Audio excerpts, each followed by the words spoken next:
Hi, everyone.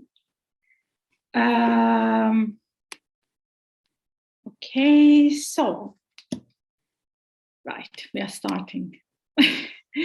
So, hi, everyone. It is an honor to be able to virtually connect with all of you. And thank you very much being here and celebrating our special first year anniversary. And maybe some of you already aware of our network, already attended our events. Maybe some of you, however, may be joining for the first time. So thank you, all of you. And thanks to our audience for your unwavering support throughout the year. And of course, our speakers as well. And last but not least, nothing will be possible without our team. So thanks to our excellent team who helped with their ideas, opinions, suggestions. And so we will go further introducing our network in a minute. But before that, I will pass the floor to Saba to introduce our event program. So Saba, floor is yours. Thank you, Narmin, for a wonderful welcome note. I'm Sabine, and I'll take you through the schedule of our event, our path, past, present, and future. Session one called Past, Narmin, Gwen, and Anna will walk us through the idea behind creating this network, the challenges we faced when we were creating the network, the impact it had on academia, and also we'll have some reflection on the lessons learned throughout this 1 year. Through session 2 called Present, Gwen and Magda will give us an insight into our cross-disciplinary connections and collaborations, while also reflecting on our ongoing events and early career researchers' engagement.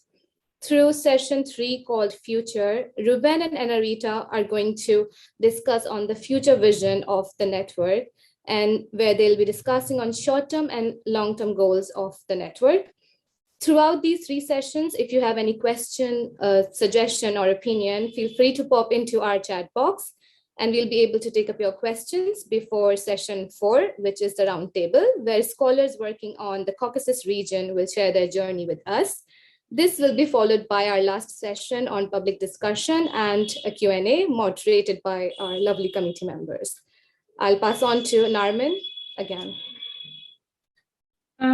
Thanks, Saba. So now, a little bit about our network. So the network has been founded by a group of the MA and mostly PhD students from the Caucasus region, from Armenia, Azerbaijan, Georgia. We have members from US, UK, South Africa, even India.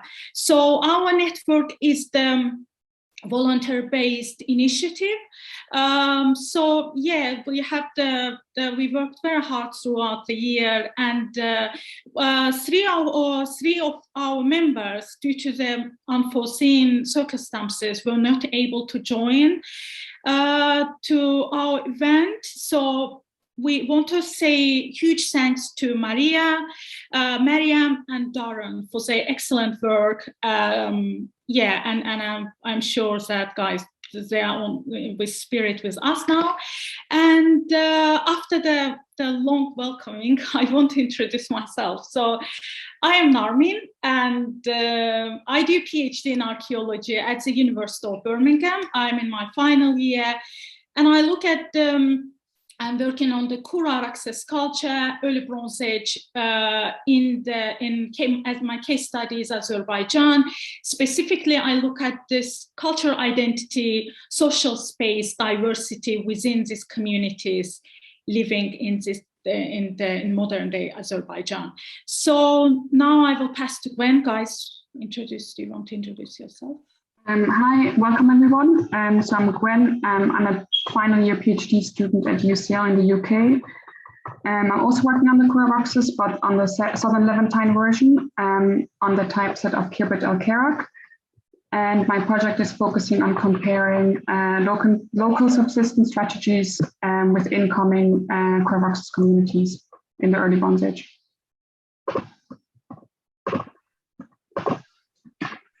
Hi, my name is Magda. I'm from Georgia, and I just completed my MA degree in Archaeological Material Science.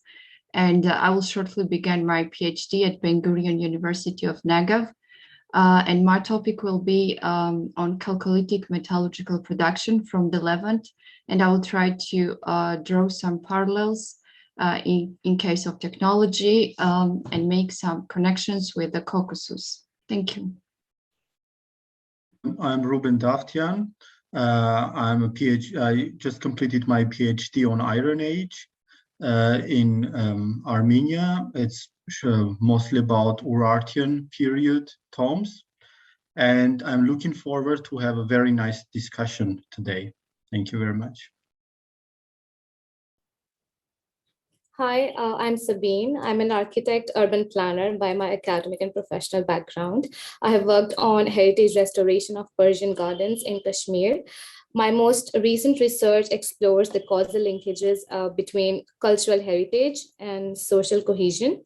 And my broader research area lies at the intersection of culture, conflict, and cohesion. Thank you. Hello, everyone. I'm Anna Paula Passerini. I'm a PhD candidate in anthropological archaeology at Cornell University in the US. I also work on the Caucasus culture, which I use as a case study for the construction of chronologies via the use of radiocarbon dating and Bayesian chronological modeling. And I'm also interested in the use of scientific dating to explore matters of time and temporality in the past.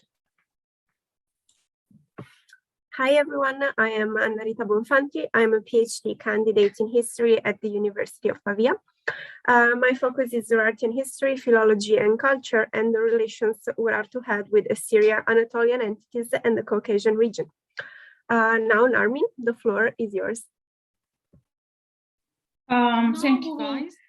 Go back when we created this network, an idea about what was the idea creating this network, and kind of reflect for 1 year of our progress and kind of our success, what lesson we've learned throughout the year, and we are in. It is still a learning curve for us. So January 2020, when we set up this network, so pandemic time, restriction in throughout the world, and however COVID-19 worked on our favor. So it wasn't required us to physically travel or conferences, seminars. So also COVID prompted a rethinking of the numerous organizations about the efficiency of the way of working, way of organizing of events using different tools. And also, as most of you are aware, that the 2020 was a critical year for the Caucasus region, specifically due to geopolitical development. And we thought that this network might provide a platform for dialogue among scholar researchers from these regions. So we set out with a mission to create this network that caters specifically to early career researchers in Caucasus studies. So we welcome these researchers who work on any period or methodology across the art and humanity, specifically from the field of the history, art history, archaeology, anthropology, and historical linguistics of the Caucasus region, Caucasus and adjacent regions. So I want to give a floor to Gwen, a little bit elaborate on that. Gwen? Yes, I just want to take a few minutes to talk kind of about the general ideas behind the network. Norman kind of touched upon it already.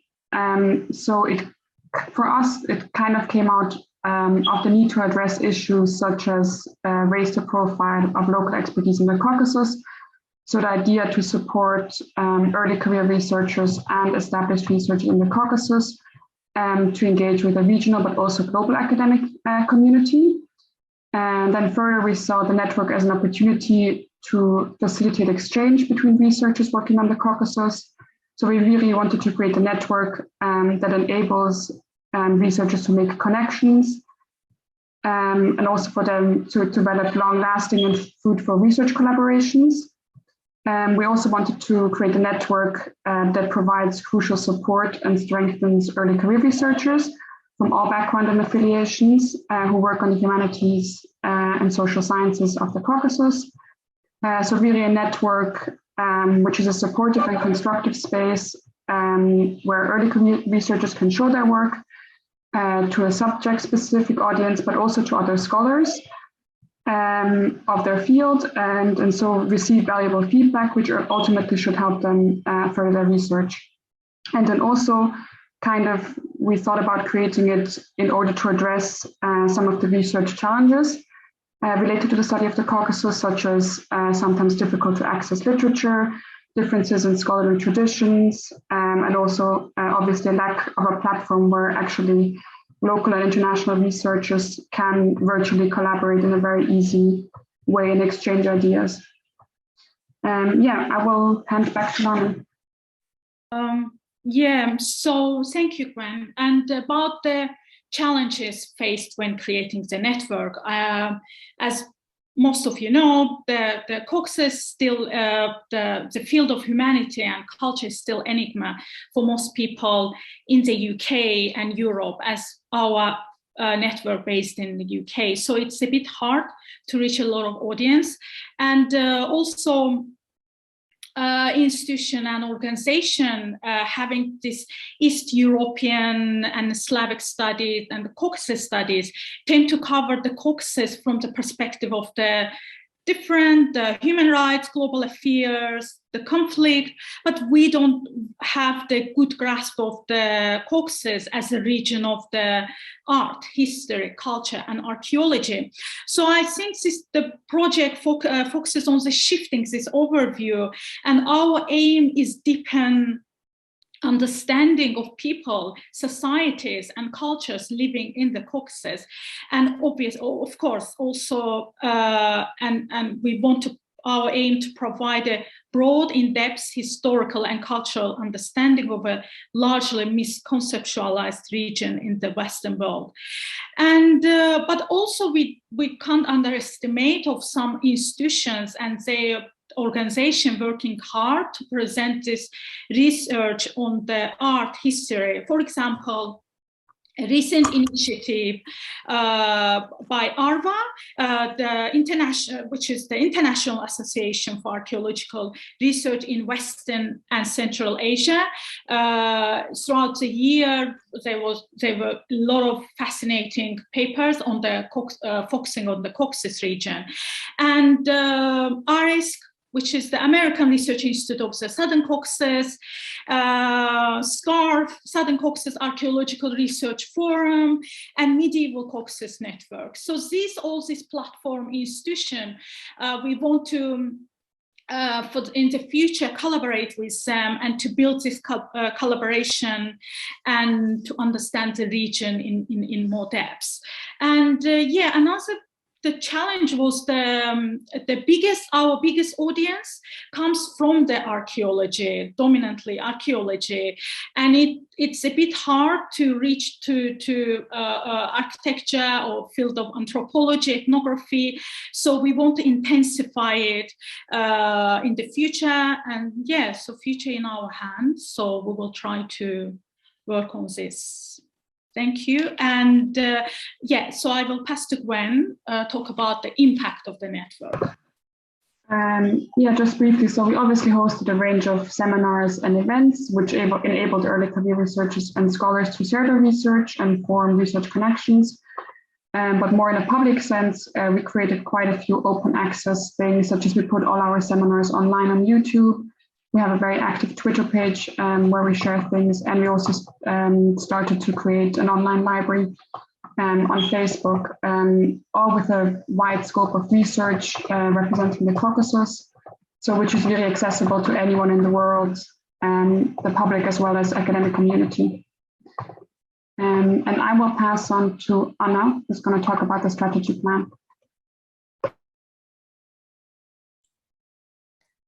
Thank you both, Narmin and Gwen. I am now going to say a few words about the strategy plan. You have heard already both Narmin and Gwen touching on a lot of the things that I'm about to say, but my speech is about to emphasize how we really channeled some of these ideas to consider the operating principles of our operation. First of all, I would like to remind everyone that the Caucasus Fruitine Network is a non-profit organization that operates entirely on a voluntary basis. We're not currently affiliated with any other institution. Our strategy is based on the following 3 principles, which are pervasive in every action and initiative that we promote, and which I believe are also embodied by the composition of our organizing committee at the moment. The first principle is interdisciplinary collaboration. Through lectures, webinars, meetings, workshops, and collateral initiatives, we aim to promote interdisciplinary dialogue across the fields of history, art history, archaeology, and historical linguistics of the Caucasus and adjacent regions. Our goal is to promote the creation of new methodological synergies and approaches by bringing together multiple projects, voices, and perspectives on regional debates. We hope that this interdisciplinarity will grow to encompass also other fields that intersect with the ones mentioned above. The second principle is the empowerment and development of the Caucasus scholarly community. The network is an inclusive and encouraging environment. All participants must be respectful to each other. And as a region troubled by recent and historical conflicts, we do not tolerate bullying, harassment, discrimination, insulting, or intimidating verbal comments and behaviors. Following our founding motto, we wish to unify and transcend the national borders while enhancing cultural dialogue and understanding. The third principle is to provide a space for young scholars and foster good relations between established scholars and early career researchers. Accessibility issues, language barriers, and different educational systems make it difficult for young researchers in the Caucasus to share their work with a wider audience, ask for guidance, and engage in productive conversations with researchers working on similar topics within and beyond the region. Essentially, the network provides a facilitated platform for knowledge exchange and mentorship that could both ease the creation of research projects and collaborations, and also help young scholars build confidence in academia. These principles continue and will continue to guide our mission as we grow as a network. I now pass the word back to Gwen, who will give us some figures about how our strategy has played out over the last year of online activities. So just to give you some visual impressions of what we did in the last year and what we just talked about. So we hosted a total of 9 seminars with an average of 74 participants, which I think is a really high number given that we only started a year ago and people didn't really know our initiative or the people behind it. And it just really shows how much interest there was in something like this, or how much needed it was, because people were so willing to contribute and to present and to attend. Also, we can see that in our seminars, participants as well as speakers were predominantly from an early career researcher background, but also we have a comparable amount of scholars that joined us for each seminar, which really shows that we managed to fulfill our aim of creating a platform that is a supportive and constructive environment for early career researchers, but also a place where they can share their research not only with other early career researchers, but also with scholars and receive valuable feedback. And then in terms of the disciplines represented, so these are is the disciplinary background of the people who joined us as participants as well as speakers. And you can see we managed to attract a wide range of disciplines in 1 year, which really is reflective of the fact that we managed to present a broad and in-depth historical and cultural understanding of the Caucasus. I mean, obviously it's still very archaeology focused, and we're really trying to branch out in the next term and diversify the disciplines that we attract. Then in terms of the geographical distributions of participants as well as speakers that joined us, you can see that really we had people all over the world joining us, which really shows that people were able to share their research with people all over the world, which is really nice to see. In terms of focusing on Europe, we have obviously a high number joining us from the UK because we're mainly based in the UK, but also from France, Germany, and Italy. I guess because many researchers focusing on the Caucasus are based in those countries, or because those countries do have very strong research connections with countries in the Caucasus, such as Italy and Georgia, France and Armenia and Azerbaijan. And then obviously most importantly in the Caucasus, we managed to attract a huge amount of speakers and participants from Georgia, which is probably related to the thematic issues that we discussed in our seminars in the last year. So we had quite a few seminars specifically focused on Georgia. Interestingly, we managed to attract a lot of people from Turkey. Not so much from Armenia, the North Caucasus, and Iran. I'm not sure if it's a linguistic issue because things are still hosted only in English. But also we didn't really focus many seminars on Iran or the North Caucasus, which we would really like to branch out the next time round. So if you are working in those areas and would have an idea for a seminar or would like to give a talk, you can get in touch with us. Then obviously we have tried to be quite active on social media. So we created a Facebook library, which has 366 members. We also have an active Twitter account where you can find us and follow all our events. And also we have a YouTube channel where we make all our events accessible online after they have passed. Yeah, that's it. I'm going to start from our present activities and from the flashback. And as you can see, we organize quite a lot of seminars. Can you move, Gwen, please?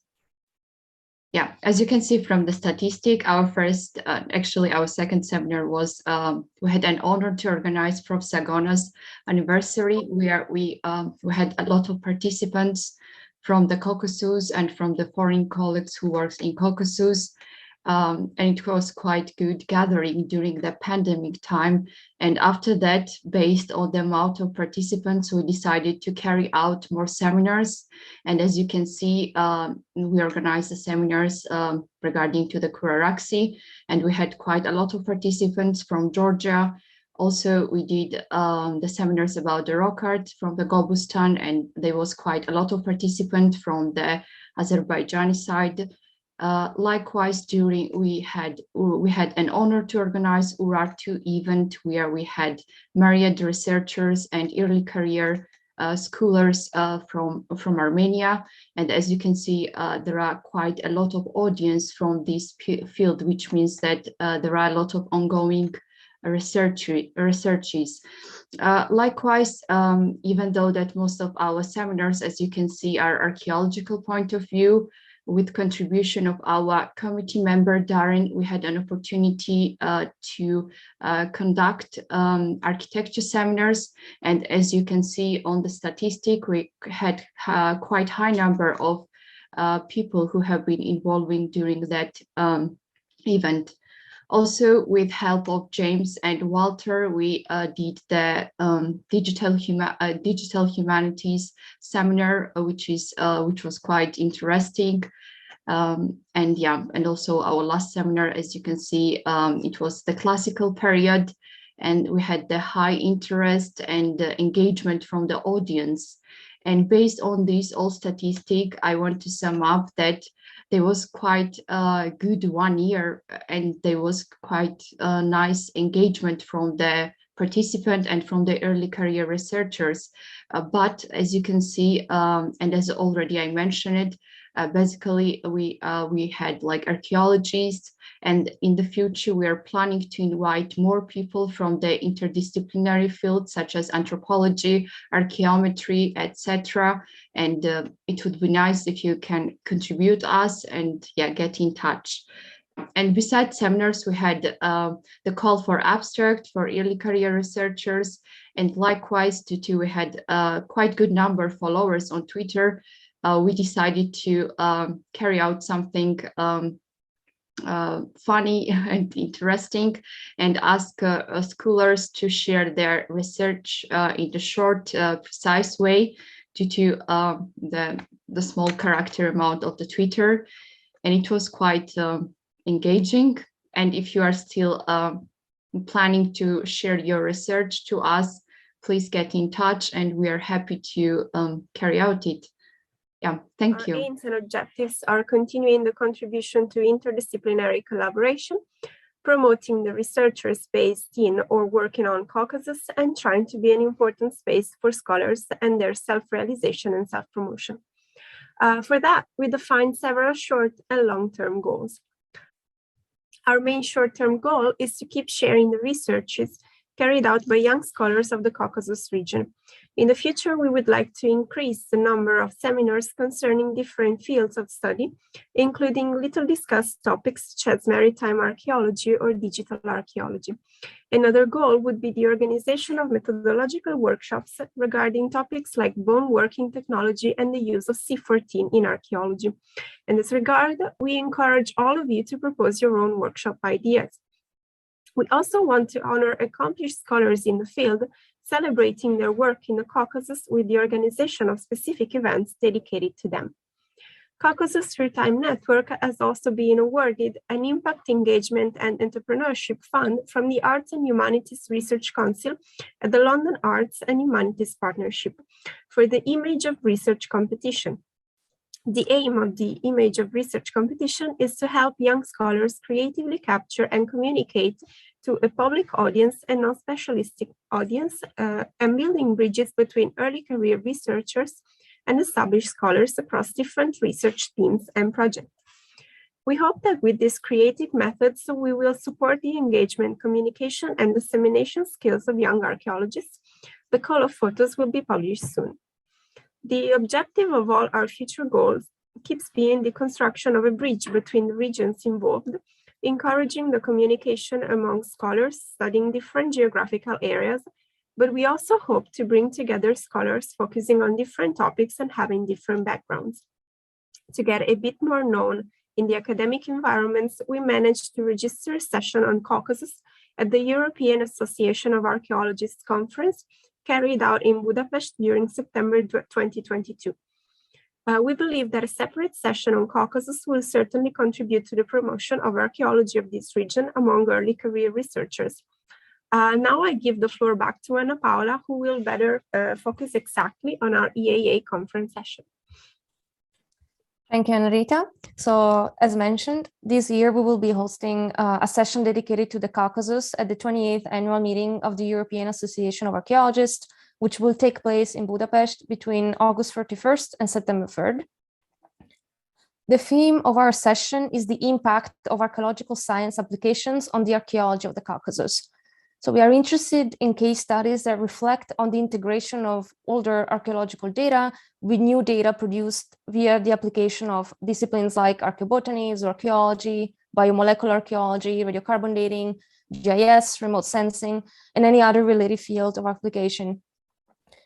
I would just like to point out that you don't have to be somebody who personally uses one of these applications necessarily, but you might be a researcher whose research has been influenced a lot by the use of one of these techniques, perhaps even through collaborations. So if that is the case, we would love to hear about your experience also, so feel free to submit an abstract. Originally, our temple of focus was supposed to span the Neolithic through the Middle Ages, but we can extend that to include anything from the Paleolithic and to post-medieval archaeology. Submissions should be made via the European Association of Archaeologists online submission platform at the indicated website by February 10th. So there's still some time. And for further information, questions, or any other doubt you may have or curiosity about the session, feel free to reach out to us by email at caucasusthroughtime@gmail.com or even through one of our social media channels. Thank you. And now I believe Ruben, the floor is yours. Thank you very much, Anna Paula. So our long-term goals are variegated. Firstly, we would like to enhance our connections primarily with archaeological institutions in Caucasus. In this sense, we are committed to continuously improving the communication between the local and international researchers, as well as supporting the exchange of knowledge and experience between them. We want to create a broad community of scholars with different backgrounds in order to improve the connections among each other, even if they belong to different institutions. Our goals will be pursued also through the creation of an advisory board composed by professors and accomplished scholars in this field of studies. In a way, today's event with experienced academicians can be seen as a successful beginning of it. Moreover, we want to create a sustainable platform website where we can promote our events and share the results online. With this purpose, we also aim at the publication of interesting papers resulting from the seminars and the workshops. Keeping in mind the connection among young scholars, the organization of conferences in physical locations is to be considered one of our main objectives. Unluckily, in these COVID times, that looks like a very long-term goal, both in Caucasian region and abroad. This, however, would be a great aim for our networks, since it is undeniable that the meetings in person have a greater impact on academic community, especially among early research scholars and experienced academicians. So thank you very much. This was the end of our introduction to our network. And you are welcome to ask questions at this point. As Ruben mentioned, it's open to you to say suggestions, comments, or maybe criticizing as well. We welcome all feedback. So please feel free platform,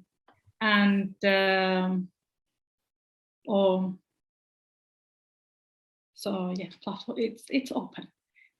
Please write your question if you want. Maybe I will ask from early career researchers. We have the Kristen Hopper, Dr. Kristen Hopper.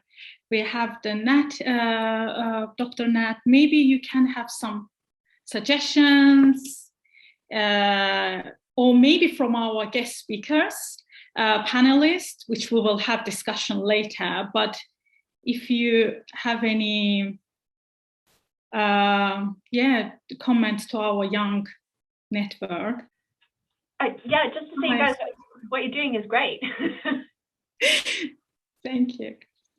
As you are also a member of the Stepsisters, it's kind of, just how you building this collaboration, how you expand your audience will be interesting for us if you would like to say a few words. I mean, you guys have self-organized an amazing network of people, and I think you're right. An advisory board would be really useful in sort of thinking about where you go next with the network, and as well, I guess the creation of a sustainable platform, like you said there. I know with Stepsisters, that's been a huge thing for us, was being able to create a website, which then sort of gave us a base from which we could kind of launch a lot of other things through that. So I mean, I guess part of that though is finding funding that would help you build a sustainable platform. Where you're going to host that platform is another big issue as well, because obviously that can be quite difficult. But I mean, I think hopefully if there's anything that, I mean, I by no means think I'm an expert in any way on advising you on how to go about doing this, because you guys have done an excellent job. But I think what's nice is you've got a great network of people here who would be willing to help and support you in building this going forward. So hopefully you'll be able to draw on all the experience that's here as you go on with sort of different tasks. Thank you, Kristen. Yeah, it's about the funding. Yeah, I think it's a little bit. I am a little bit a little bit ignorant about this field, how we can get the fund because as we are based in the UK, so how to reach the people and institutions, maybe register the network in the future. So we might get your help, we might get your advice, if you don't mind, in the future. So Alexander, do you want to, please go ahead. Yes, mine is more of a comment than a question. I would like to, first of all, congratulate you on this wonderful initiative, and your team is doing a wonderful job, I think, and has done a wonderful job during this past year, and for giving the possibility and opportunity to so many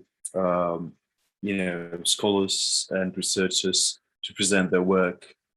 And I hope in the future as well, and you mentioned this, some of you mentioned this, that people from other fields as well will be more active or actively involved and present their works, be it, general history or anthropology and, other fields that are somehow related to each other.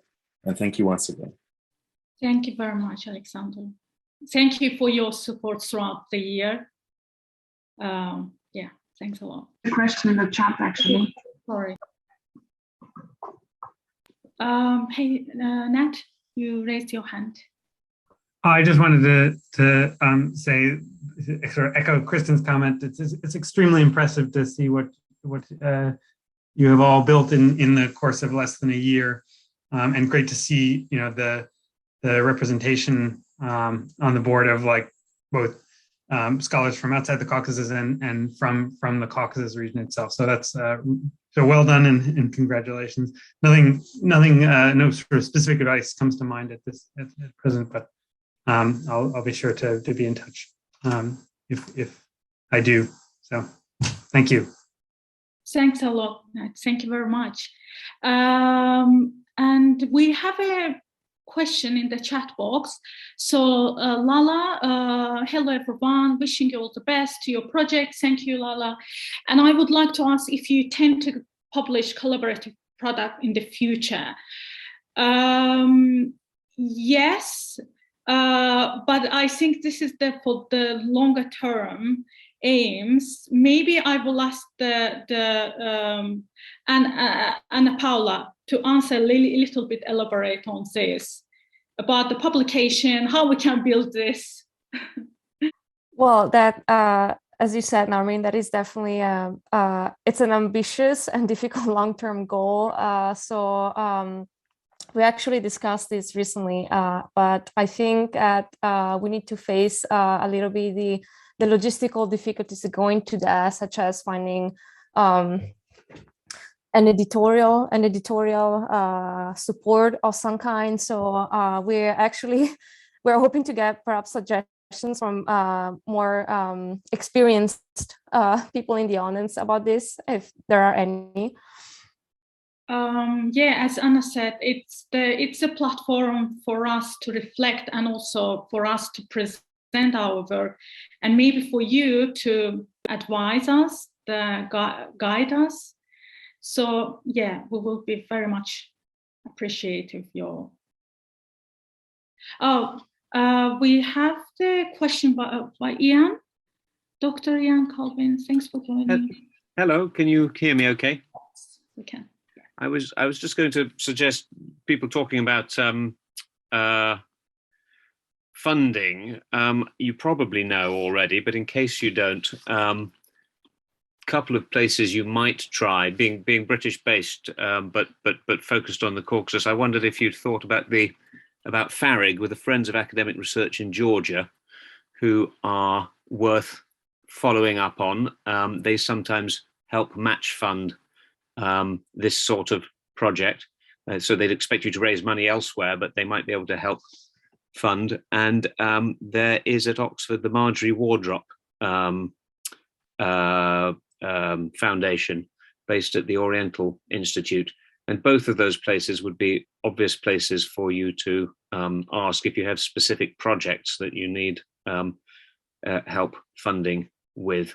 So I just, and quite apart from that, I wanted to echo what other people are saying, which is that I think you're doing marvelous work. Keep at it.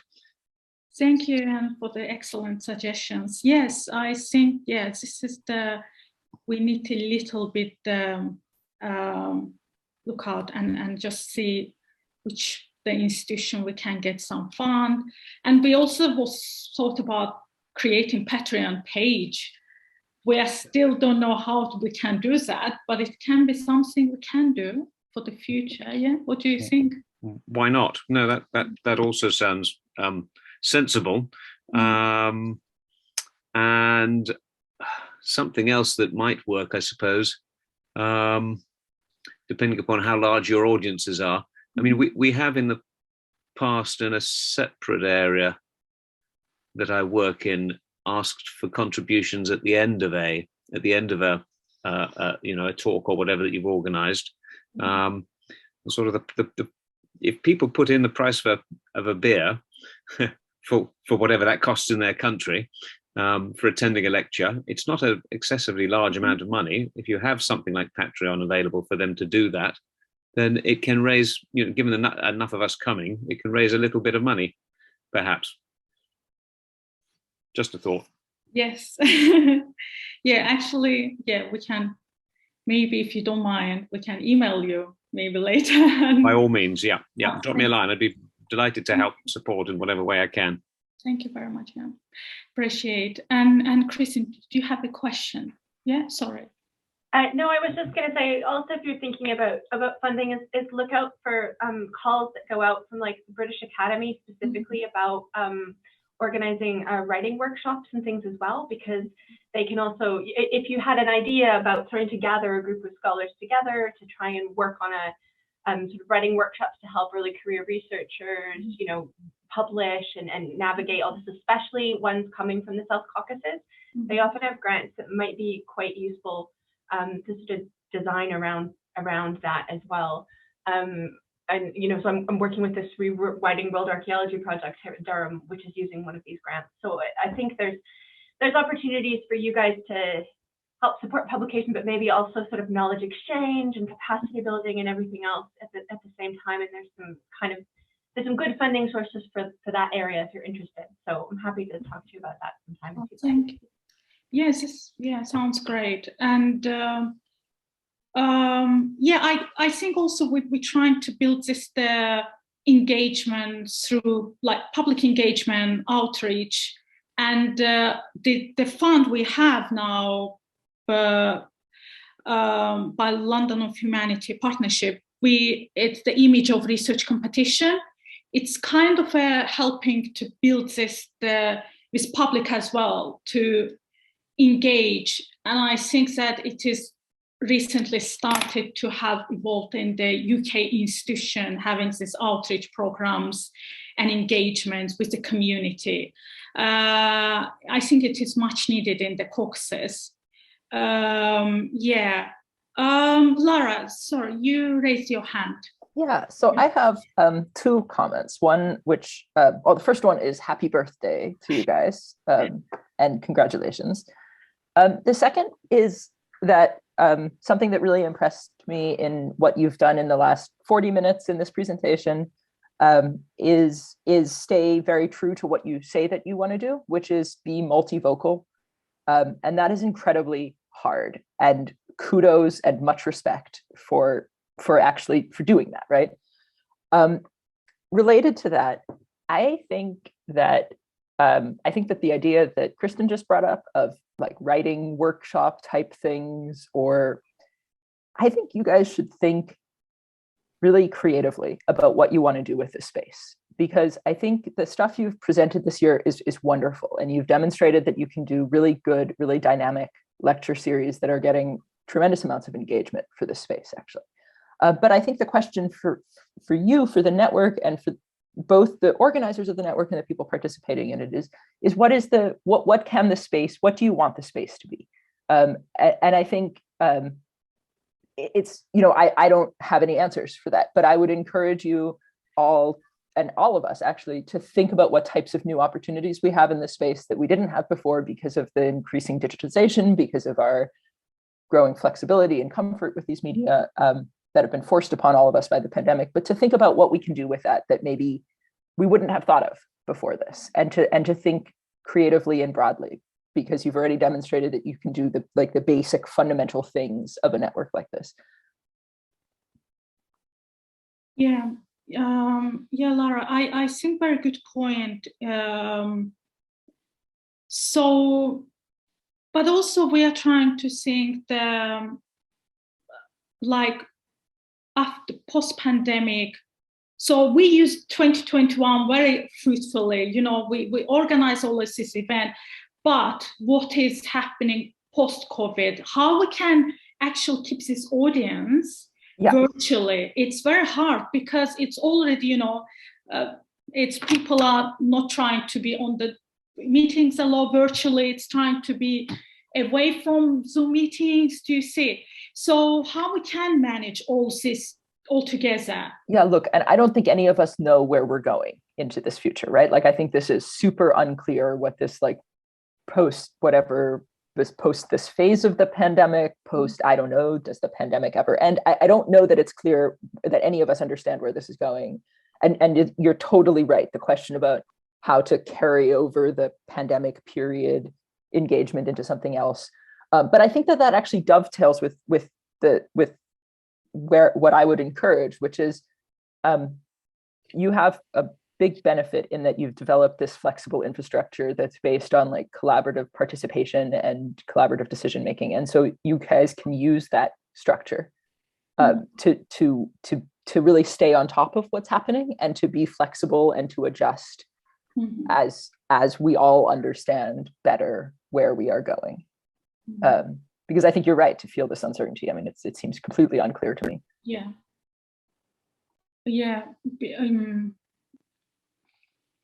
I agree, and I feel so. For example, regarding our physical locations, the conferences, maybe we can easily collaborate with the Georgian and other regions to have this our early career researcher, the conference, Caucasus, like overall general conference in one of these regions.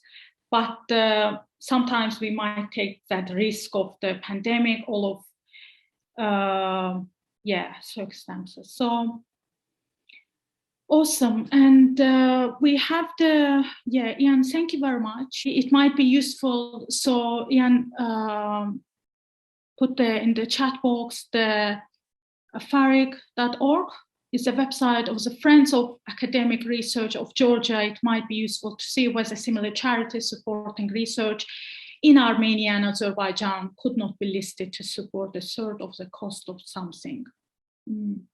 And Christian has the one good thing about everything going online is that it has made a lot of this discussion so much accessible to a lot of more people. Yes, yeah. Just to follow up on that is, I know we want to see each other in person, and that is super important. But it would be good to think about ways of doing hybrid events too, because online has made it accessible for people who couldn't necessarily travel to conferences, or for financial reasons or visa reasons, or do you know what I mean? So I think Laura was kind of hinting at that too. I think we have a lot more options now, and it would be great to be flexible and embrace all of those, to make this continue to make this a really great and inclusive network. Yeah. So. Yeah, I very much agree. Yeah, Kristen, thank you very much. And is anyone wants to, guys, maybe from our committee members, anyone wants to have the comment or? I mean, we did have some brief discussions within the network to have more interactive kind of workshop or discussions, like, for example, getting together. I mean, in my case, for example, very early career researchers or MA or PhD students working on stable isotope projects related to the Caucasus, which is kind of a underdeveloped field, and just have like discussion groups on methodologies and helping people like exchanging ideas about what people are doing at their respective institutions or with assemblages. So I'm hoping in the future we can also host things like that than just seminars. So that really people also not only leave with academic stimulation, intellectual stimulation, but also with some sort of skills and really practical research skills that they can take away. Welcome everyone to our roundtable discussion, and I want to introduce our panelists first, and later we will address some questions, advice to our young network, and so on. So our first panelist is Georgi Benanashvili.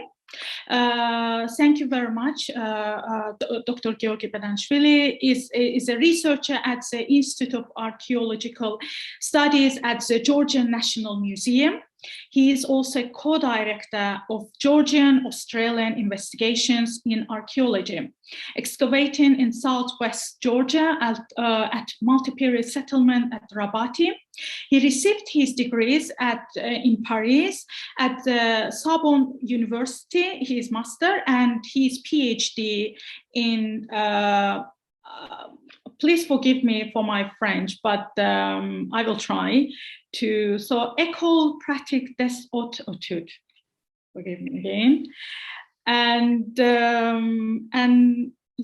so he was also a Carnegie Fellow at Purdue University in Indiana and Honorary Fellow at the University of Melbourne. And next panelist is Dr. Arsen Babukyan, is the Deputy Director of the Institute of Archaeology and Ethnography of the National Academy of Sciences of Armenia. He completed his PhD at the University of Tübingen, and his main research interests are the prehistoric archaeology of the Caucasus region and Near East and Asia Minor, specifically looking at the history of urbanism, identity problems, ancient religion and cult, as well as the sacred landscape. Arsen Babukyan took part in various local and international archaeological excavations in Armenia, Georgia, Turkey, and United Arab Emirates. He is also author of numerous academic articles, as well as editor-in-chief of series of archaeological publications focusing on the Caucasus region. And Dr. Lara Fabian is currently a member of Beyond the Silk Road interdisciplinary project based at the University of Freiburg, Germany, which looks at the mechanism of economic change in the ancient Eurasian world between 300 BC and 300 AD. Her own research focuses on the southern Caucasus and North Mesopotamia as part of a wider Roman-Iranian interface zone. Her PhD from the University of Pennsylvania was an archaeological and historiographic consideration of the polity of Caucasian Albania and Eastern Southern Caucasus in the Hellenistic and Roman Parthian periods. The research was based largely on reconsideration of archival reports on previous fieldwork in the region. And along with Ceyhun Eminli from Azerbaijan National Academy of Science, she co-directs fieldwork at the site of Lerik in the Talish Mountain of Azerbaijan, focusing on the highland communities in the late Iron Age. She has interest in the historiography of both scientific and popular cultural representations of antiquity in the Russian Empire and Soviet Union. And our last panelist, Dr. Parvis Gassimov, based at the Institute of Archaeology, Ethnography and Anthropology of Azerbaijan National Academy of Science since 1993. He did his PhD in cultural affiliation of the Kurgan burial rite of northern Azerbaijan in the Bronze Age. His main interest to study the problems associated with the Kurgan tradition. He was a member of the Horizon 2020 project of the European Union, and his separate area of interest is classical and modern archaeological theory. He mainly popularized positivist views in archaeology in Azerbaijan. I want to also quickly mention that if during the discussion, please feel free to put your question in the chat box and raise your hand, or you can unmute yourself and give your question. So briefly mentioning that this question, which we will have, it's kind of a reflection, thoughts, or standing observations or discussions, because we can't expand some certain issues during one event, but we will try to generalize some issues out of these three regions, the Georgia, Armenia, Azerbaijan. And also quick disclaimer here, as our network audience are dominated by archaeologists, so therefore we invited all our panelists are from the field of archaeology, and the approach. So we will approach the problem and solution from this perspective. These problems that we raise might not be similar in other fields, for example, anthropology, architecture, and so on. So I would like first start maybe with Dr. Lara. Lara, what maybe the challenges did you face while you're doing this field, and also maybe how you overcome this obstacle while working in the Caucasus region? Yeah, thank you for the invitation to get to discuss this stuff with you and with such a wonderful group of fellow panelists. I feel really very privileged to be able to have this chance. I was thinking about this challenges question. You so kindly provided us with some guidelines about what types of things you might be asking about, and in preparation, I was thinking that there are basically two types of challenges. There's one set of practical challenges, which we can sort of list out pretty easily. They have to do with scholarly infrastructure, with networks. They have to do with things like languages, accessibility, data interoperability. And these are things that you can put down onto a page and you can sort of like check them off, right? And we all know what they are. They're a little bit different for each of us because a lot of them have to do with one's standpoint, one's personal positionality as a scholar. So which languages are challenging for you is going to be different for all of us. Is the challenge that you are a Georgian researcher and you are trying to publish your master's thesis in English? Is the challenge that you are a French researcher and you are trying to read articles in Armenian? I mean, these are different issues, but in principle, there's another challenge that's an overarching one, and it has to do with working in a space that has, for a very, very long time, by a huge number of both colonial and post-colonial powers, been defined intentionally as an in-between zone.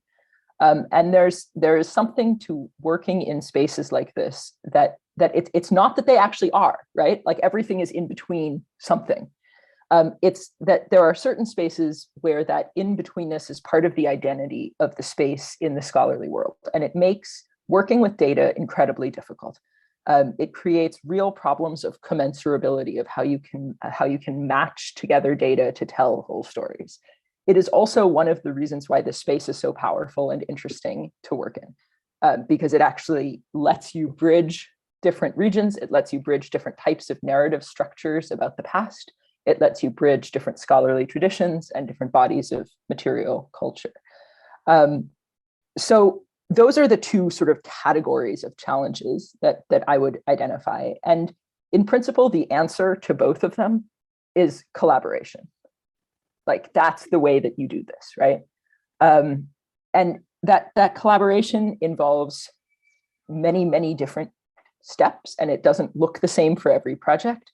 But this goes back to this idea of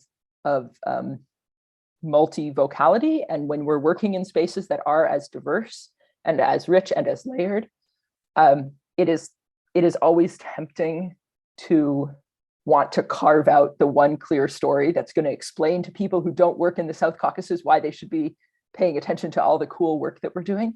But I think we also have to be honest about the challenges of the space and the challenges of the material, and try and convince people that that's actually also part of the reason to be interested in the space, because it also tells us something additionally. And so, yeah, I would always advocate for more collaboration, and for not only collaboration, but capacity building collaboration that brings everybody up, and that helps everybody participate more fairly and equally. Thank you, Laura. I would like to pass to Dr. Arsen Balukian. Would you like to add what kind of challenges did you face? First, thank you very much. First, I would like to congratulate the Caucasus Through Time Network first anniversary. So what you are doing, it's really very important, very essential. And I would like to wish you success in your future work, and also thank you for your invitation to take part in this roundtable. You know, we have, of course, the Caucasus, as in earlier periods, is very wide, is very various in its essence, has many problems, and also these all problems are being reflected also in scientific investigations. And concerning the challenges and the problems, so first of all, the problems, for example, 10 years ago or now, are the absence of enough resources, funding challenges. Although from the other hand, after the collapse of Soviet Union in the South Caucasus, we have a lot of new project collaborations with our international colleagues. We have not very rich libraries, low level of data access. By the way, it would be very important in the frames of the Caucasus Through Time project to create also a kind of database of changing of information. Of course, we are living now in an era of open information like academia, edu, and other things, but anyway, we do not know what happens in reality in countries around us. And we have no direct contacts through, of course, of political issues and other things. And it would be very important to create a common background in which we could exchange the information. Language barrier, as already was underlined, is very important because although we are living in a period of changing of languages or scientific paradigms, but in any case, the common languages like English or other European languages are not very much spoken in our countries. And we have also a old legacy, Soviet legacy, written in Russian language, written in our own languages, and this is one of the biggest problems. A very essential problem is just working with our international scholars. Sometimes it is important to have the background of the research done in the country. And from this point, we have a lot of literature written, for example, in our Caucasian languages, and this is not accessible. Perhaps one of the most important things could be also undertaking of translation of works which are essential, like we have some of such publications like the book of Kushnareva on Southern Caucasus archaeology. We could increase such publications, or it would be also good for our international colleagues to learn also the local languages and for us to learn better the European languages.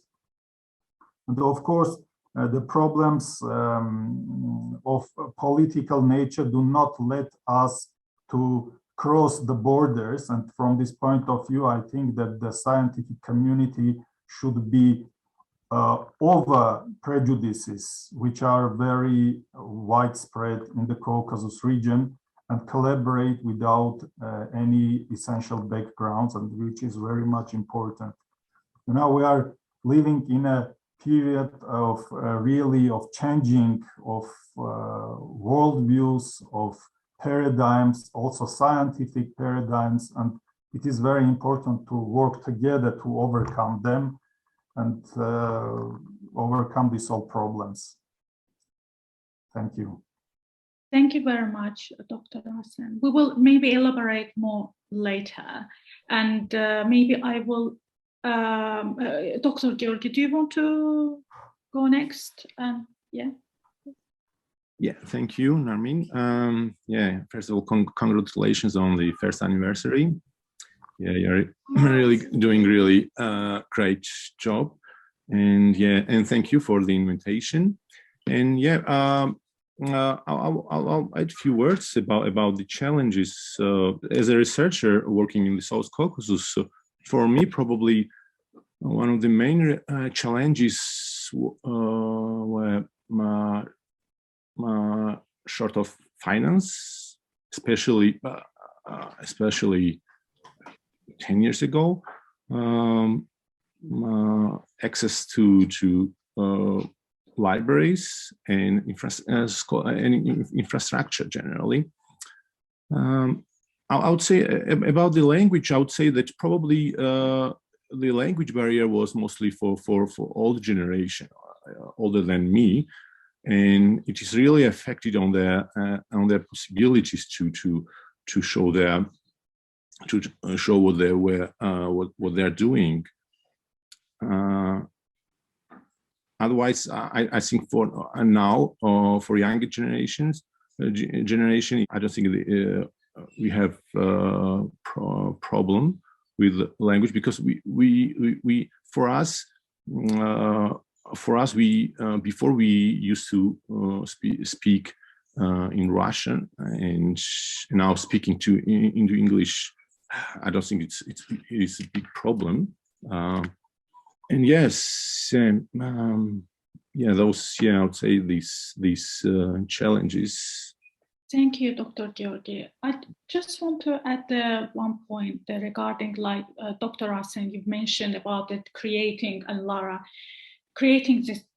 database, and get to know how, like, the regional births in each Caucasus region. And our Facebook, interestingly, our Facebook page, our purpose at the beginning was, the main purpose was the library requesting if you have any requests, so you can put in our Facebook page.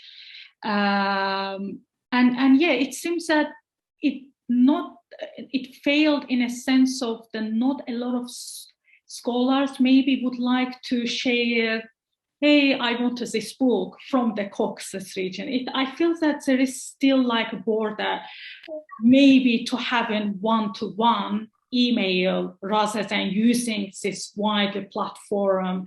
And yeah, I think we felt that, and it was like, yeah, we might use different platform or different strategy to build this, but yeah. So I would go to Dr. Parvis. Would you like to add a few words? Thanks for the invitation. My colleagues, I want to point out failed archaeology problems. If there is enough funding, and you will not have problems with accommodation, with workers, with transport. And the standard problems exist too. I would point out two problems. Or first, control over workers of the human factor. Second, a lack of base of archaeometric studies. About the human factor, you're hiring workers, it's advisable to hire workers who have experience in archaeological work. They are easy to work with, and if the team is new, then you have to start from scratch to teach them. If the worker has no experience, he can dematch artifacts. Therefore, taking into account the human factor, it's necessary from the beginning to choose a foreman from among the workers. Given the ethno-psychological specifics, as an energetic farmer who has respect among the fellow villagers and has not only a financial interest in archaeological work, that is, he's also motivated by interest in antiquities.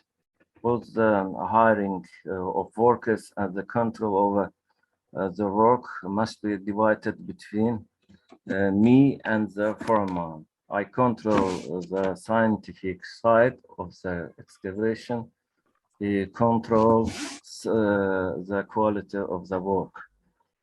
About archaeometric studies, scientific branches that could analyze artifacts and ecofacts are not developed.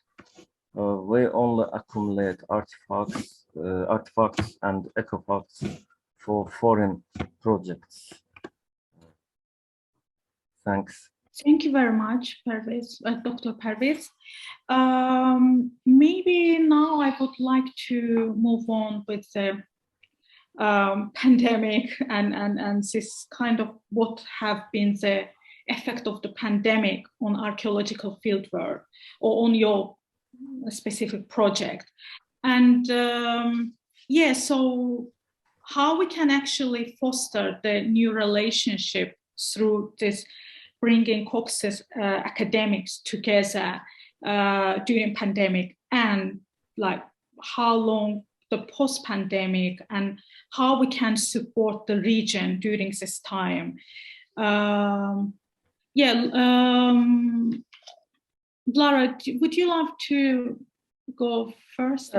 I can start us again. Yeah, so Jae-hoon, who's also here today, has I'm very jealous. He's been able to go into the field for the last some seasons and continue to do work. Unfortunately, because of border restrictions, and frankly, not just the border restrictions themselves, but the capriciousness that changes and the sort of ever-changing situation, the foreign team members haven't been to the field for 2 years. And that's obviously, I mean, a big problem, right? It's a problem because it interrupts the funding streams.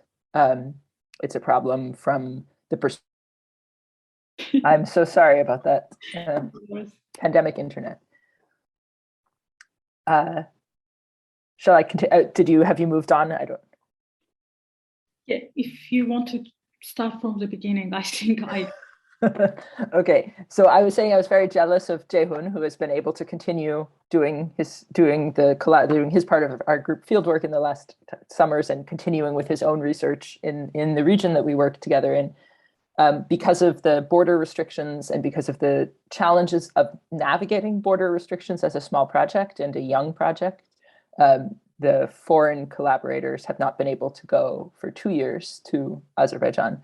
But we believe that the pandemic will, change into a new phase, or that this particular phase will end. So hopefully we'll be able to get back into the normal routine of things. I mean, I have to say, I think that it's not clear to me in the broader field in archaeology how we're all going to deal with these 2 years when so much has stopped for so many people in so many parts of the world. So I don't think we're alone in the South Caucasus in facing this problem. I think this is just like a broader archaeological field problem right now. And for those of us who are early career or who are, still in a place where we have to really be productive publishing, that obviously has consequences. But it's not obvious what those are going to be yet, because this has been such a major disruption to everybody. What about the future? How we can build this?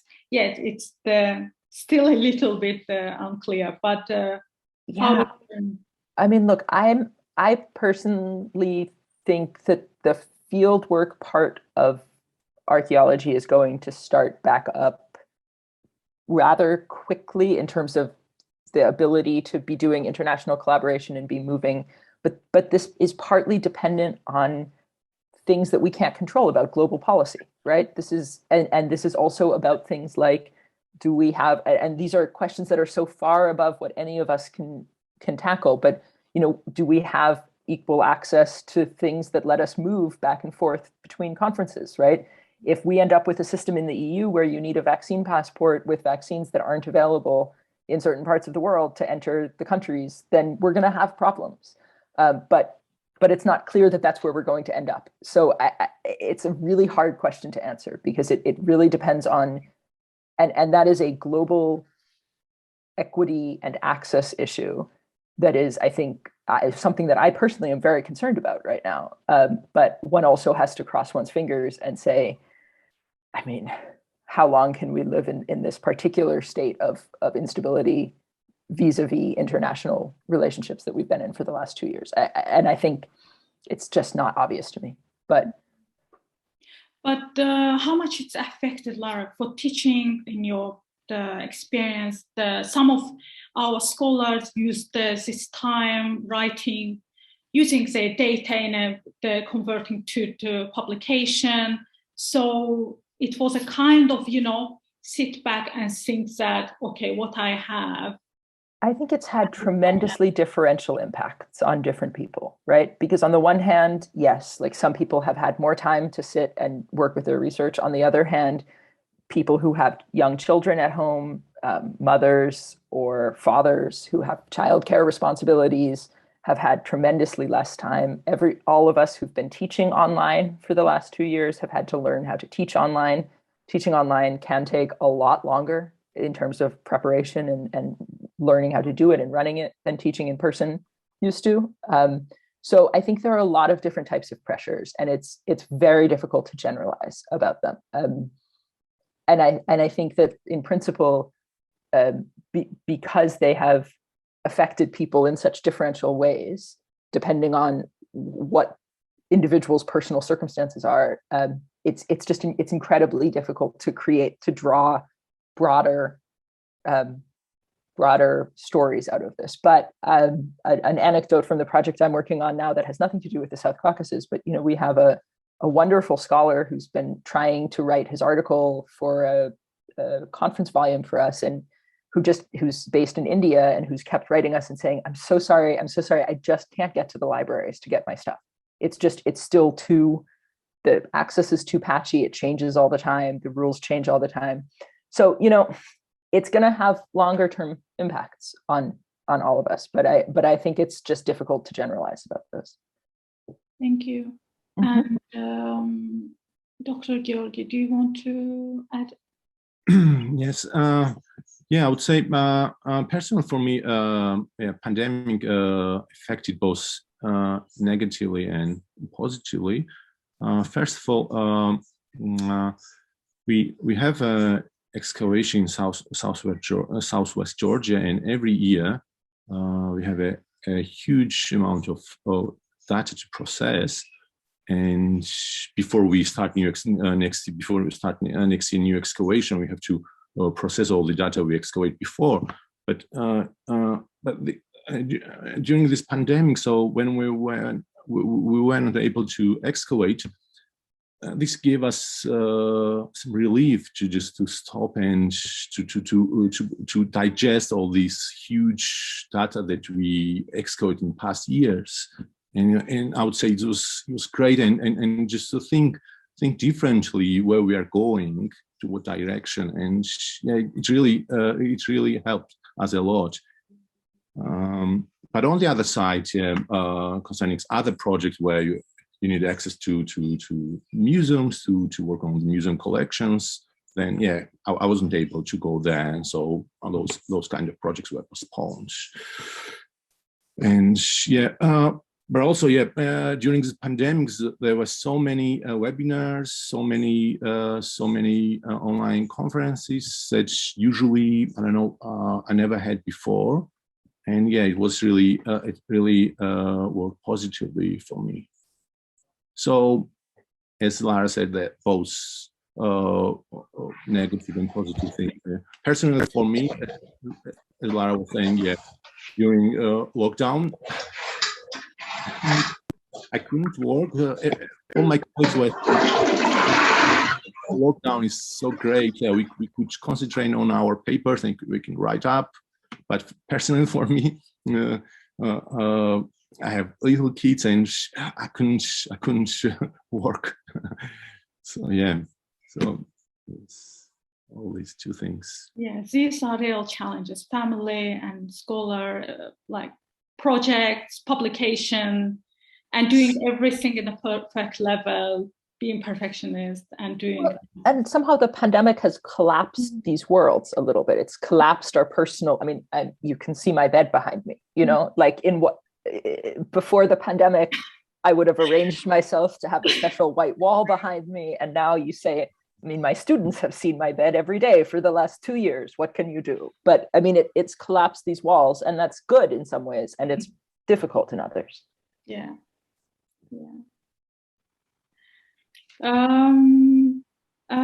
Dr. Arsen, would you love to, do you have the same problem? Yes. Did you have the same challenges or any other different? No, I totally agree with Georgi about the double effect of the pandemic. In Armenia in 2020, we haven't any international collaboration excavations, but in 2021, we have also works with colleagues, particularly the projects I am doing. We have 2 international projects. Also, the students came to Armenia, so 2021 was easier than 2020 here. But I want to say also that this double effect is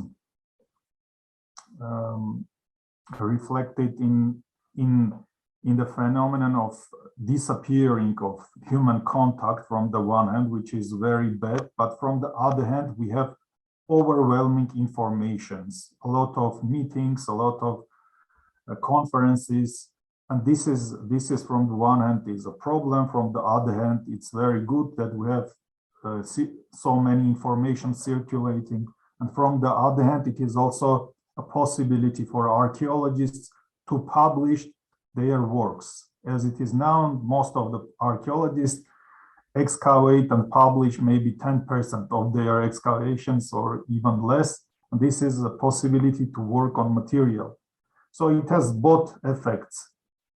But how to overcome it, unfortunately, it does not depend on academics. And we should wait what the politicians will decide. True, yes. Thank you. And maybe Dr. Parvis, would you love to add challenges during pandemic and how you overcome these obstacles? Might be similar, different in your case in Azerbaijan specifically.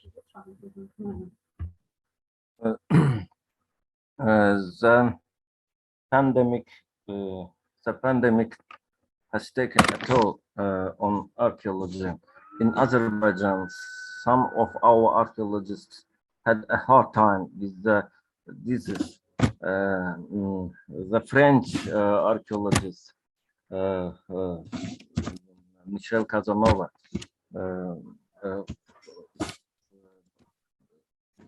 worked in Azerbaijan, died in France. I would like to extend our condolences with your loved once again. Then the excavations were stopped in the summer of 2020, and especially international excavations. Only in September 2020 excavations began. Now that is too late. But I am sure that the lockdown, when you are sitting at home, has created an environment for reflection. I wrote 2 books, one on kurgans in the territory of Azerbaijan Republic. The second is on questions in archaeology in the light of primordialism and positivism. And next year they will be published. Transcaucasian scientists met during this period in virtual conferences, as I remember. Thank you, Dr. Parvis.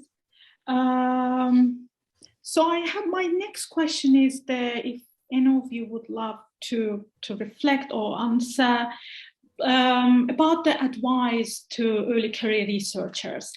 I mean, throughout the year, we try to build the connection with early career researchers. And obviously, they have some challenges, the funding, publication, job market specifically. And yeah, who would love to take some on this point about as our network is promoting the early career researchers' work. So what would be your advice? Yeah, please. If you like. Yeah. Yeah. Probably the main advice will be to volunteer as much as possible, like guys you are doing with this community. Volunteering and if you're an archaeologist, participating in different archaeological fields, build connections, gain experience, and I think this is the main base how you can create your future career. And yeah, this is probably the main, and probably another thing is probably the publishers it as much as possible, which probably will doesn't matter where. Of course, it matters, but at first, no, and probably it will help you to position yourself in academia. So this is probably the main. To be specific, those are the main advices for me. Awesome. Yeah. Thank you, Dr. I would just build on what Georgi said, which I think is, I think what I would add to that is find your different communities, right? Find the different communities, both of researchers who are working on the same type of material you're working on, but also people who, the academic systems in different countries are massively different. This is something that I've experienced myself as I've gotten into the German academic system in recent years. So you have to really find mentors in the systems that you plan on, that you want to make your career in, and talk to people, talk to the networks, find ways to make your material that is so detailed and so specific and so special to the region that you're working on appeal to the larger academic audiences that you're talking to. This is a persistent problem for people who work in spaces like this. Yeah. Excellent suggestion. Thank you, Lara. And yeah, please, Dr. Arsen. We all of us know what kind of big problems challenge the archaeologists because of lack of jobs, because of ill-paid jobs and other things. And of course, if we compare the Europe or United States with Caucasian lands, we know that the job of archaeologists is very difficult to find in the West. In the East, in our countries, it is easy to find. However, it is not good paid. And very often we face such problems. And the only thing I would suggest is just to go on, because the archaeologists should be fallen in love in archaeology. This is not a profession, this is a way of life. Because if we choose archaeology, we choose a way of life, and we are going on, we shall find in a point, we shall come to the point in a certain time. And this is a very important thing, to believe in it. And if you believe, the time opens in front of you all possibilities. Whether you are in the West or in the East, you shall find yourself. And this is the problem. This is a problem of a human being, to find himself or herself, and this is something which we know all before doing this choice. I very much agree. Yes. Thank you very much, Dr. Arsen. And we have from our audience the early career researchers, and we are ourselves the early career researchers. So thank you very much for all of this advice. And maybe Dr. Parvis, would you like to add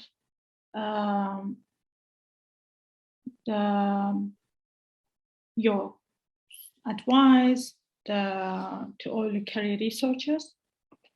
It would be nice to create an electronic database database. Your project is good. I would call this project as the scientific diplomacy of the peace between peoples and countries. Yes, there will be difficult, there will be emotional, epigonistic, and primordialistic barriers, but the most important thing is to start.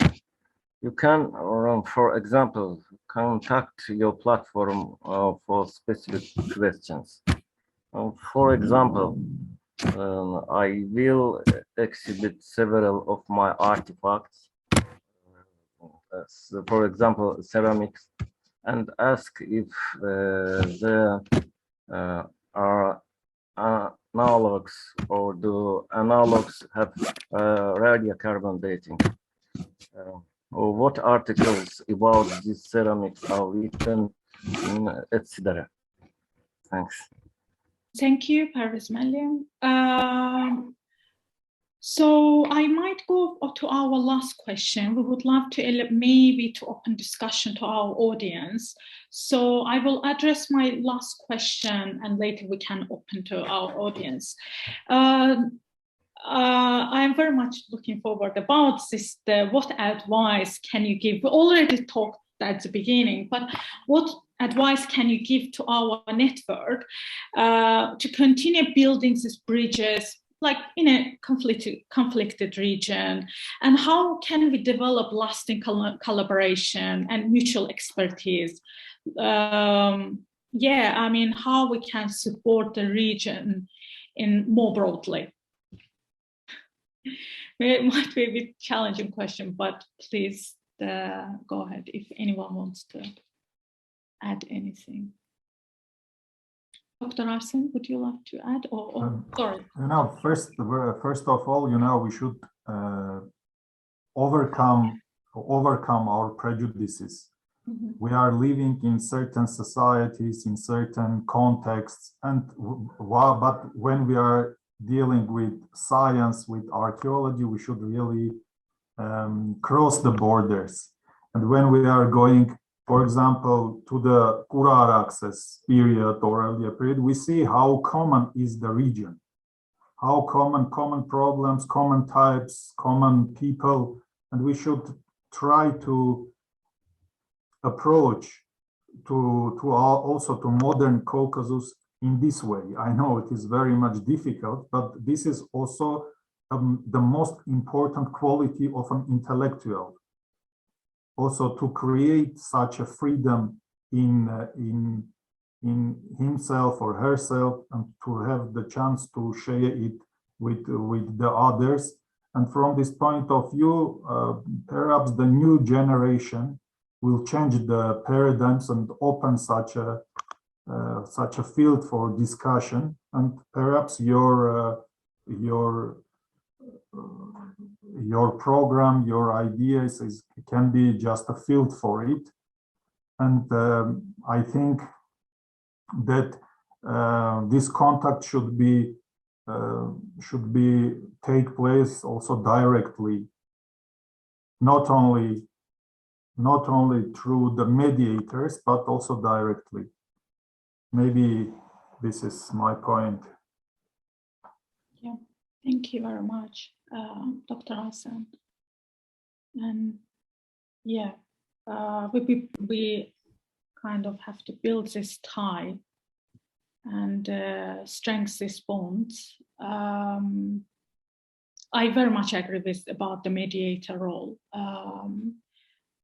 It might be difficult. It's maybe for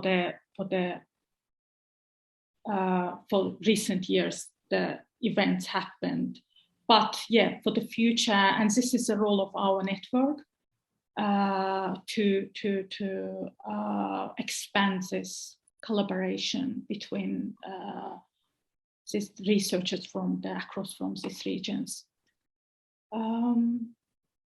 Thank you. And Dr. Georgi, you had, would you like to add?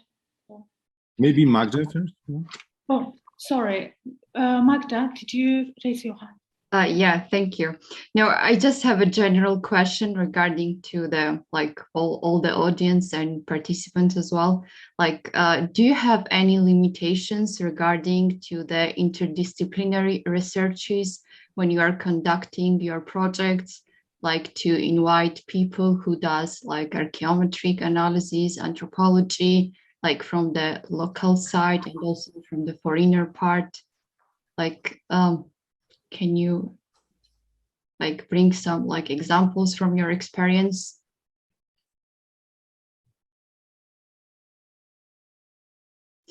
For instance, when I was working, I can say from my experience when I was working on my MA thesis on the pigment, I was analyzing the pigments from the rock art and from the grinding stone, and I was doing archaeometric analysis and using chemistry and geology. And I did not have enough data from the past databases, which have been done during the Soviet times. And I was quite struggling to make some comparisons, as a reference with my new data. But yeah, I think it would be really nice to collaborate and increase these kind of interdisciplinary researches and create databases which might be useful in the future. Yeah. Probably I'll reply to this question, and then I'll continue with another question. I think it depends on the research aim, but generally it is encouraged to be as multidisciplinary as possible. So it is very encouraged to incorporate as many different fields as possible. So yeah, I think it's okay, and I think everyone, someone can add more about that. But regarding another question about the what kind of advice we can give to the network. I agree with Arsen that I think one of the challenges here in the South Caucasus is, and the Caucasus generally, that I think we have real problem of interactions within the region within the Caucasus. We don't have enough interactions, I would say, scientific interactions. And in this way, I think this network really works. And I wish there were scientific conferences. And also one of the important things that you also met when you show the statistics, and when you said there is no one from the North Caucasus, I think it's a really big problem. And I think if you try to involve scholars or students from this region, will be great. As the title is the Caucasus, not the South Caucasus only, right? Now it looks like it's like South Caucasus, and I think it's real crucial. This is a big problem, not only related to you, even for us, for archaeologists, when we are dealing with some archaeological problems. We are ignoring the North Caucasus and only just looking into the South Caucasus.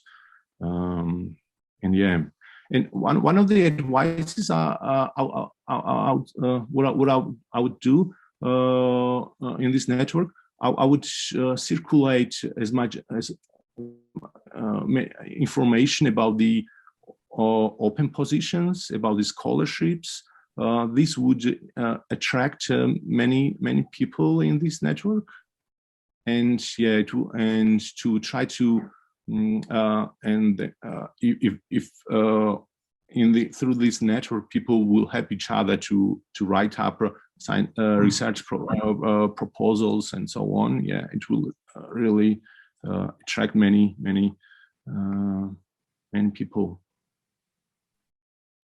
And another one that you are participating in AEA conferences is great. Yeah, it's fantastic. Yeah, So, and congratulations on that. Yeah.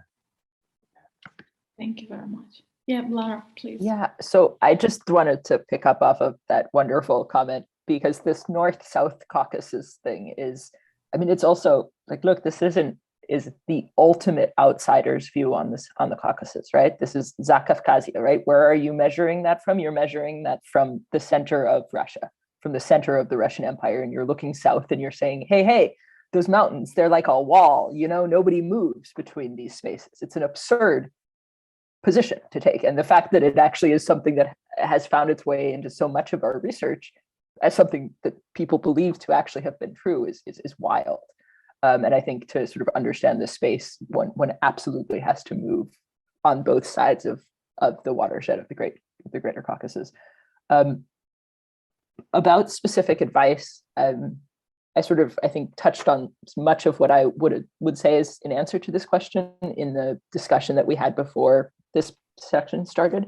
The one thing that I would add, and I think this is very clear to me from your presentation today, but nobody actually used the word, none of you guys used the word, and I think it's a good word to use, and it's transparency. And thinking on an organizational level about how you create a structure that is transparent. And I think it's particularly important because of the political challenges of the space. And so being explicit about what that looks like to you guys and what you decide the ground rules are about it, but also having that spelled out in a very clear way, because that's something that will both strengthen the network and it will also protect you, because it is the ultimate tool for developing systems of academic intellectual exchange. Thank you, Lara, for wonderful comments. And yeah, I agree with the transparency and to be careful in a right choice of words and maybe, yeah. I think it's something like, look, the stuff that you guys were doing today, right, with showing these statistics and talking about where you're getting this from, talking about who your audience has been and what countries people have become, it's all moving in that direction. But I would just, I think that it would probably be a profitable conversation for you to have among yourselves as the organizers about what that looks like for you. Yeah. Thank you all. Thank you very much. Shall we open our discussion to audience to broaden, maybe from the audience, if anyone wants to have a question to our panelists, again, your advice, comments, we are very much welcome. Yeah, maybe from the regions of Iran or North Caucasus, we have some researchers here. Maybe any of you would love to add from the neighboring regions. I see Dr. Sapide Maziar here. Maybe Sapide, if you're here, maybe if you would love to add few thoughts on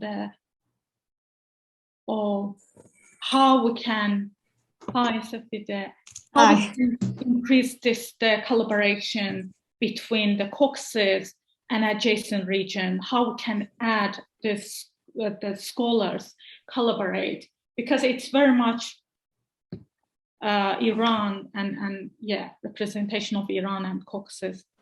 Yeah, please. Yeah. So first of all, thanks. And I appreciate that you're doing such a great job on this platform, and I think all of us who are working on this culture area, including Iran, Southern Caucasus, Northern Caucasus, and even Eastern Anatolia. We are grateful for this great job, actually. As you know, in most of the conferences or seminars, or even here, Iran's escape of this perspective, because, and that's a pity, because culturally, we should cross borders, as everybody here mentioned this issue. And if you look culturally, Iran was also included in this kind of huge area, regarding Neolithic, Chalcolithic, Kura access period, Dr. Petrosyan mentioned it. I think that maybe that's also the problem of our Iranian colleagues as well, that we are not going to collaborate it together in different seminars or conferences regarding the cultural issues of this area. But for me, I mean, I just was thinking about one comment. I mean, Ian also mentioned in the chat box here as well. But for example, for me as an Iranian archaeologist, who is not, I mean, the focus of my projects are, I mean, mainly on Iran, but also I'm interested pretty much on the Southern Caucasus or other areas as well, adjacent areas. But for example, when there are different seminars or conferences, sometimes it escapes actually my mind. And it would be great if, for example, a platform like you, for example, provide information or kind of list of seminars or conferences that is going to help in different areas. For example, some weeks ago, that was a conference in Venice about the chronology and C14 dating of the Caucasus. And all of a sudden, I just be informed by one of my colleagues. And if she didn't mention, I mean, send that email to me, I wasn't not at all aware of such conferences.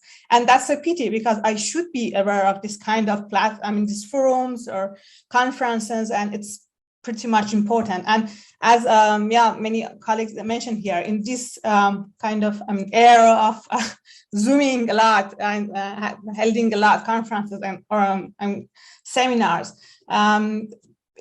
that's a pity if you are not going to be informed about these issues. And that would be a great, I think, opportunity for us if this platform, for example, not only, held seminars and workshops, as you did so far, actually did a great job, but also inform the members about the upcoming conferences, exhibitions, seminars, workshops about this culture area, Southern Caucasus, Northern Caucasus, even Iran, about these issues.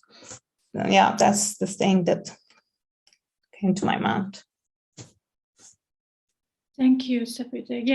We are trying to build this connection with Iranian archaeologists and researchers.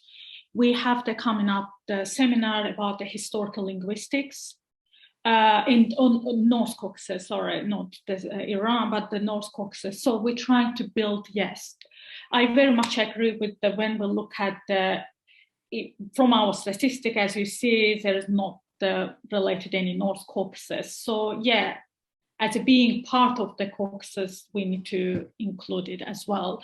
So we're trying our best future. And maybe from our committee members, guys, maybe if any of you would love to ask the question to our speakers.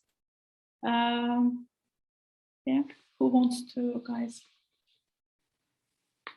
Any questions? And thank you very much that on the chat, amazing conversation going on, and all of this, the advice, suggestions, thanks all. We'll put notes, we take the notes, and we'll take them into consideration for future. And Anna, please go ahead. Thanks. Okay, this is more like a long comment than a question, but I would like to hear what both people from the Caucasus and people from outside the Caucasus, working in the Caucasus, think about this, because I think this question has been coming up a lot in all the things that have been said so far, and that is of how do we position this region, and not just geographically, but also in the disciplinary history, because we're obviously here because we believe that the Caucasus should be granted a special attention as a region of its own, with special characteristics and with a history and a narrative of its own. But I feel like there is a strong, well, I think, and I've experienced a strong mismatch between this recognition and how things work out there, because most of us, at least that has been my experience, like whenever we need to put together a grant, a project, we need to justify why we're working there, and usually that falls under, it's like a missing piece of the Near East, or I don't know, like a far end of Europe, and it's not like, and even this northern versus southern Caucasus division, I think falls into that. So most of the times, projects working in the North Caucasus are affiliated with people working in Eastern Europe or the steppes, which falls under European archaeology, and everything else in Near Eastern archaeology, which to me also brings up a question of which story do we decide to tell? Because bringing in the Caucasus into Near Eastern archaeology brings it into a very specific stream on narrative, I think. So I really, this is really like I realize that there's not going to be one answer, but I really want to know what you think about this.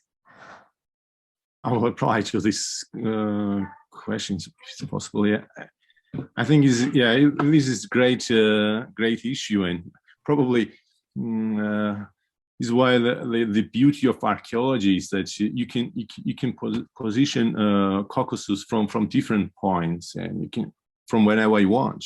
If you want to show it from the Eastern Europe, from the Near East, yeah.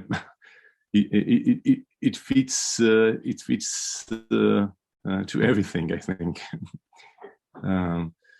But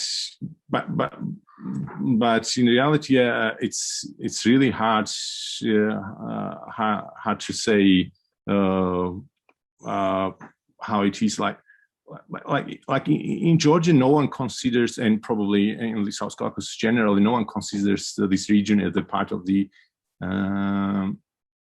Near East, I would say. Probably Arsen would say, yeah, but often this part of the region is considered as a Near East, part of the Near East. So yeah, probably I agree with you. The Caucasus stays as its own as its own. But when we are dealing with the project proposals and we want to apply somewhere, yeah, we can move this region to different directions as we want. Yeah, this is probably the beauty of this region. Yeah, thank you. Perhaps can I say something? I think the Caucasus is a kind of bridge. It's a bridge between different regions. If we are going to very south, for example, to Armenia, we have Urartu, and Urartu is going more to the Near East with its cuneiform traditions and other things. If we go to the north, to the west, it goes to other regions, to Europe, to Iran. And it is a kind of bridge, and this is the privilege of Caucasus, and also the biggest problem. Because of its being bridge, it was always under the influence and under the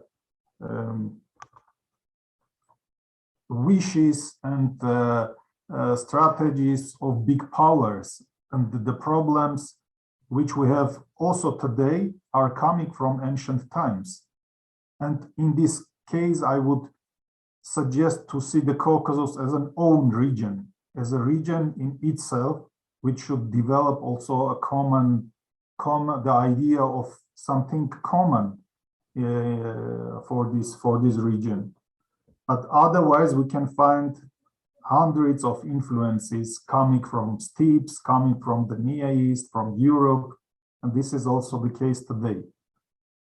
Yeah, one of the metaphors that I think with a lot, used to think about the Caucasus is that it falls at the intersection of a whole bunch of different networks of movement, of networks of circulation, right? There's a sort of a Black Sea space where things were moving. There's a Caspian Sea space, actually, which nobody really talks about as much as they should, but there is actually like a circum-Caspian movement, and this is part of what brings Iran into this story so wonderfully.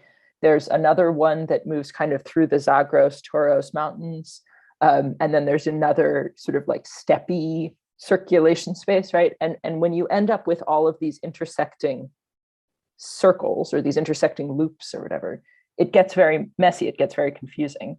But I think there are two levels that we have to think about as scholars. One is how we position ourselves in the academy. And that's going to depend on what country we're working in, what country we're doing our PhD or active academically in. It's also going to depend on what field we're in, because the fields define these spaces very differently. And that's one set of questions, and everybody really needs to think about that, because it has real consequences for how your career develops, how you position yourself. And then the other is, what do we say in our own research about this space? And I think it's kind of useful to separate those two questions a little bit. Thank you. But another thing is that if you consider Caucasus as itself, and if you're a specialist of the Caucasus region, an archaeologist, is it hard to get a position at the university to be as a specialist of the Caucasus region rather than being a specialist of Near Eastern archaeology? So it's also just a question for reflection. Thank you. Yeah, Anna, thank you for the question. And maybe we'll, from the audience, anyone has a question? If not, we can close up our discussion. So thank you very much. And all our panelists, audience, thank you very much for appreciating all these thoughts, suggestions for future, to build up, to have this, to strengthen our network. And thanks everyone again. So maybe guys, do you want to say a few words from our committees? Thank you all. And